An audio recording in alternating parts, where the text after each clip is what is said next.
It was a gray dawn over northern Germany, the kind of morning that made the clouds seem carved out of lead. Low mist clung to the runways, and the sound of distant engines rolled like thunder over the fields. By early 1945, the Luftwaffe, once the pride of Hitler's war machine, was a shadow of its former glory. But that morning, high above the Reich, the men still climbed into their cockpits, holding on to the last thread of hope, honor, or maybe denial. "Fuel for one sortie, ammo for half," muttered Feldwebel Hans Kruger as he checked the gauges of his battered Focke-Wulf 190. His hands trembled slightly, not from fear, he told himself, but from exhaustion. 2 years earlier, he'd flown over France feeling like a hawk over prey. Now, every time the sun rose, he wondered if he'd see another. Across the Channel, in the cold briefing rooms of England, another morning was in motion. Scores of Allied aircrews, British, American, Canadian, Polish, gathered beneath dim lights, coffee in hand, maps stretched across the walls. "You've all heard the rumors," said Group Captain Arthur Wainwright, his pointer tapping a red circle over northern Germany. "This is it. Factories, airfields, marshalling yards, the heart of what's left. We hit them hard, and we keep hitting until there's nothing left to take off." A ripple of murmurs spread through the room. They knew what that meant. It wasn't just another raid. It was annihilation, of an air force, of a myth. While briefings hummed in the west, the Luftwaffe scraped together one last stand. Reinforcements were boys, barely 18, their faces pale under leather flight caps. Training flights had been reduced to minutes, sometimes none at all. They were told they'd be heroes. They were told they'd stop the storm.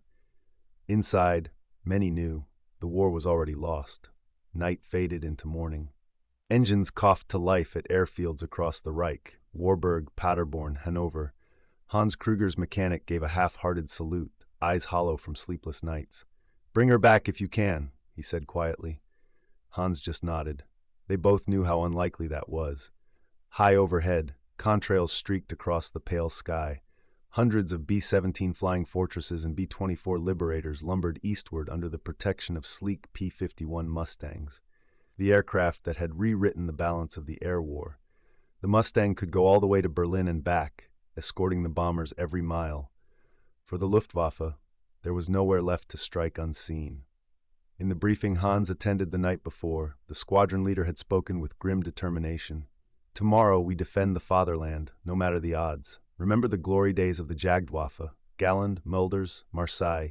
Fly like them, fight like them." Some of the young pilots had cheered. Hans hadn't. Glory, he thought, didn't bring the dead home. At 10:17 a.m., the first radar contacts blinked on Allied screens. German interceptors were rising. Mustangs peeled off from bomber formations, their wings glittering in the sunlight. The stage was set for what history would come to know as the day the Luftwaffe disappeared. From his cockpit, Hans pressed his chin against the oxygen mask and scanned the towering clouds. His radio crackled with the voice of his squadron commander. "Find in sicht. Maintain altitude. Intercept now." Below, the last hunters of the Reich banked into the white sky and vanished into the mist. For a brief moment, time seemed frozen, the roar of engines blending with the pulse of fate itself. Then all at once, the heavens erupted. Tracer lines sliced through the clouds like lightning. Explosions flared in the haze. Bombers flew in perfect diamond formations, engines humming like an iron heartbeat. The sky over Germany became a cauldron, smoke, fire, and falling debris. Hans dove onto a bomber stream, squeezing the trigger until the guns jammed. He saw fragments tear from a B-17's wing, then flames, faces behind glass, a parachute opening too late. He pulled up hard, breath ragged, just as a Mustang flashed past his tail, guns blazing. He rolled, dove again, counting every bullet. Far below, villagers watched the spectacle in horror. Streaks of burning aircraft across a pale morning sky, ash drifting down like black snow. The distant thunder of explosions merged with the sound of church bells that still dared to ring. By noon, half the Luftwaffe had fallen. And Hans Kruger, somewhere above Hanover, was still in the fight. The clock in Hans Kruger's cockpit read 12:05 when his fuel gauge dropped below half. He had already engaged 3 bomber groups and 2 fighter escorts. His squadron reduced from 12 aircraft to 4. One by one, voices had vanished from the radio, cut short by flames or silence. Red 2, do you copy? He called through static. A faint answer, barely audible. I'm hit, can't. Then nothing. Hans gritted his teeth. The sunlight glared off the gun sight, stinging his eyes. Another formation of fortresses loomed ahead, vast and unstoppable. He angled upward, sweat dripping down his neck, the roar of his engine a thunder inside his ribs. Above him, Captain Robert Tex Lawson led a flight of American Mustangs, watching the chaos unfold below. "Bandits, 2 o'clock!" he barked through his radio. His wingman, Sergeant John Riley, responded instantly. "I see 'em, Tex. Poor bastards are still coming." They could see it, German fighters clawing toward the bomber stream with desperate courage, often climbing straight into the guns of the escorts. It wasn't a battle anymore. It was demolition, pure and simple. Tex dove, rolling into position behind FW-190. He fired a short burst. Tracers arced, connecting with the German fighter's wing. A plume of smoke spiraled from the engine.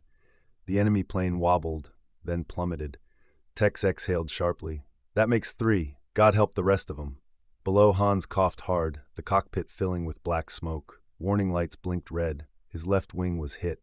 Still, he leveled out, instinct guiding him more than sight.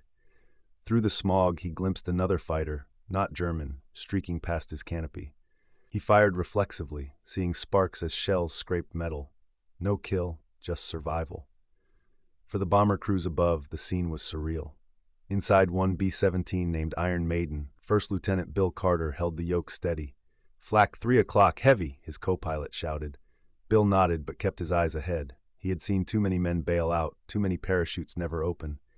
The German anti-aircraft fire was weaker now, but the fighters that came through still struck fear deep in his gut. Far below, fields and towns blurred beneath waves of smoke. Ammunition depots, railways, and factories burned, black pillars reaching upward like accusing fingers. When the smoke mixed with the clouds, the whole sky turned the color of rust. On the ground, civilians huddled in cellars, listening to the rumble above. In one small town outside Kassel, an old teacher whispered prayers for the boys she once taught, boys who might now be burning in those same skies. By early afternoon, what remained of the Luftwaffe regrouped. Hans, his engine sputtering, landed on a scarred airstrip that still bore bomb craters from last week. Mechanics dragged him from the cockpit as he coughed smoke from his lungs. Around him lay pieces of shattered aircraft, wings, tires, the twisted frame of a Messerschmitt lying half buried in mud. A fellow pilot stumbled toward him, face pale with shock. "They're gone, Hans, all of them. Wolf, Meyer, Hankey. I saw Hankey bail out, but his chute never opened." Hans stared across the flat expanse of wreckage. "How many of us took off this morning?" he asked. 16, the man replied quietly. "How many came back?" The silence that followed was answer enough. At Allied command, radio operators cheered as reports came in. Over 90 German fighters destroyed for minimal losses. One commander remarked to his staff, "Gentlemen, today we broke their wings for good." But among the pilots, triumph mixed with unease.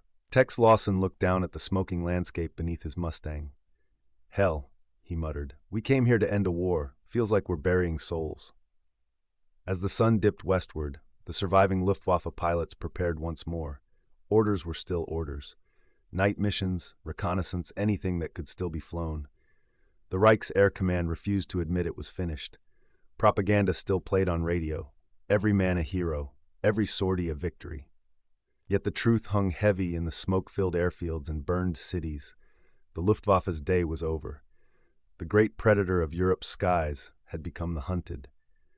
As darkness began to fall, Hans sat against a fuel drum, staring at his oil-stained hands. His thoughts drifted not to honor or Germany or even survival, but to the farm fields near Dresden, where his mother still waited for letters that never came. He closed his eyes, hearing the distant throbbing of engines fading into the night. Tomorrow, he knew, they would ask him to fly again. And tomorrow, perhaps no one would answer. Night settled like a curtain over Germany, heavy and soundless except for the echo of distant burning. The fires from the day's bombardment still licked the horizon, painting the clouds with dull, bloody light. Every few minutes, another explosion rippled through the darkness. Fuel tanks igniting, ammunition stores cooking off, ghostly orange flashes in the distance. At a small airstrip outside Brunswick, Hans Kruger sat beneath the wing of his repaired Focke-Wulf, cradling a cup of black coffee that tasted like rust. Around him, the air was thick with smoke and silence. Mechanics moved like shadows, murmuring without words. Nobody had the strength to curse or cry anymore. A commanding officer arrived just after midnight, his boots echoing on the concrete. "We're flying again at first light," he announced flatly. "Recon over the American lines. Every aircraft counts." Hans stared at him for a long moment. "Sir, with respect, count for what?" The officer didn't answer. He simply walked away, leaving the weight of futility hanging in the air. Inside the creaking operations shack, the few surviving pilots slept in chairs, their flight suits still streaked with oil. Some clutched letters. One young flyer whispered in his sleep, murmuring the names of friends who hadn't come back. Another just stared out at the night, hollow-eyed. Meanwhile, at an American base across the channel, Tex Lawson sat in the glow of a lantern, writing in his logbook. "German air resistance, effectively broken," he wrote. But then he paused, pen hovering above the page. He thought of the German pilots he had seen diving into hopeless odds, the flashes of their gunfire like brief, desperate cries in the storm. He closed the book. No words could capture what he'd witnessed.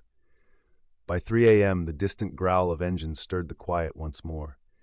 The surviving Luftwaffe squadrons, now mostly stripped of experienced men, took to the air one final time. Their mission: intercept the incoming bombers that would strike by dawn.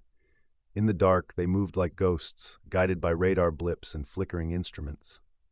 Hans climbed into his cockpit again, strapping in with numb fingers. His breath misted against the glass canopy.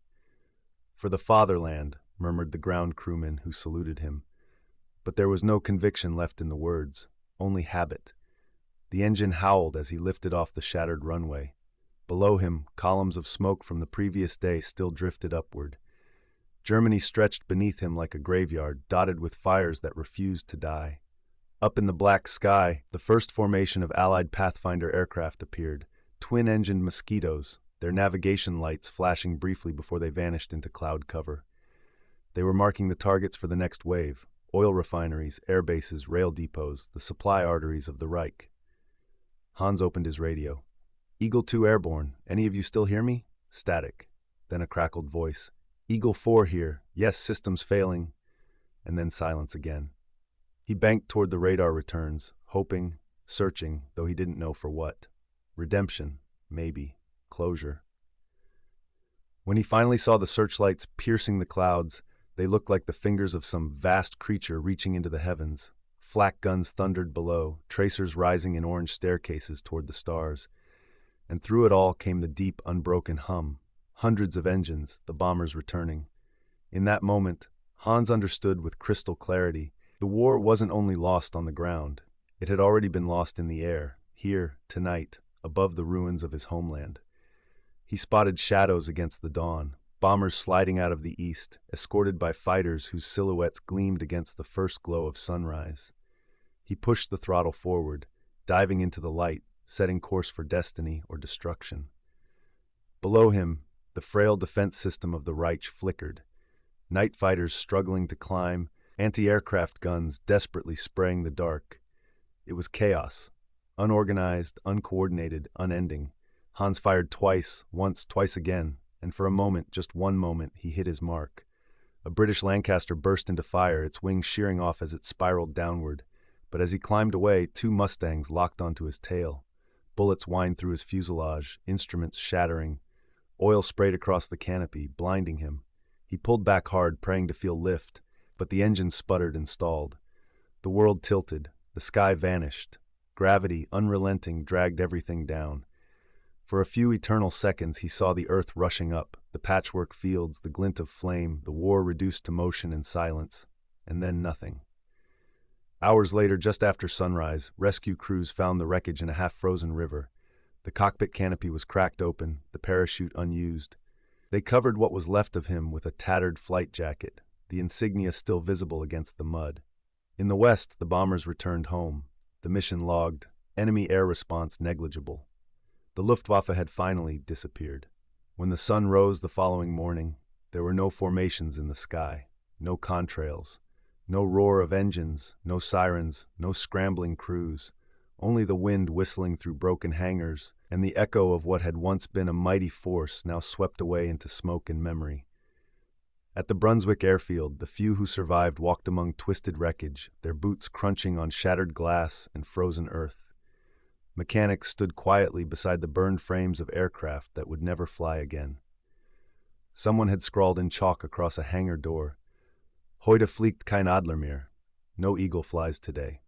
Messages crackled across the Luftwaffe's remaining command network. Losses catastrophic, fuel stores exhausted, communications fragmentary.